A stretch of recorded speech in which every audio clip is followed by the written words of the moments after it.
ગુજરાતના અગ્રીમ અખબારોમાં આપની કોઈ પણ પ્રકારની જાહેરાત આપવા માટે સંપર્ક કરો. જાહેરાત વ્યાજબી ભાવે પ્રસિદ્ધ કરી આપવામાં આવશે. ભરૂચ જિલ્લા પોલીસ અધિક્ષકની કારમાં સાપ પ્રવેશતા અફરાતફરી મચી જવા પામી હતી. જીવદયા પ્રેમીઓએ દોડી આવી 1 કલાકની જહેમત બાદ રેસ્ક્યુ કરી સાપને બહાર કાઢ્યો હતો. ભરૂચ જિલ્લા પોલીસ અધિક્ષકની કારમાં સાપ પ્રવેશતા જતા દોડધામ મચી ગઈ હતી.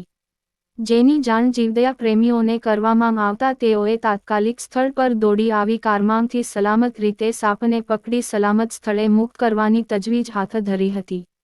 જિલ્લા પોલીસ અધિક્ષકની કચેરીમાં હાજર લોકોમાં દોડધામ મચી ગઈ હતી. શ્રીસૃપો રહેણાંક વિસ્તારમાં આવી ચઢતા હોવાના અનેક બનાવો સામે આવે છે. ત્યારે ગતરોજ રાત્રિના ભરૂચ જિલ્લા પોલીસ અધિક્ષકની કચેરીમાં જિલ્લા પોલીસ વડા મયુર ચાવડાની સરકારી કારમાંથી એક સાપ ઘૂસી ગયો હતો.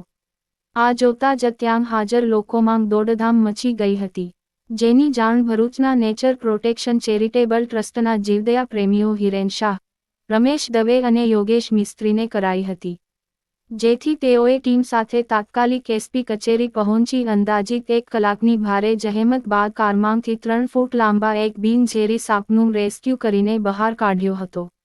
તેને સુરક્ષિત જગ્યાએ છોડી મૂકવાની તજવીજ હાથ ધરી છે. સાપ પકડાઈ જતાં ત્યાં હાજર લોકોએ રાહતનો શ્વાસ લીધો હતો. યાકુબ પટેલ, ભરૂચ.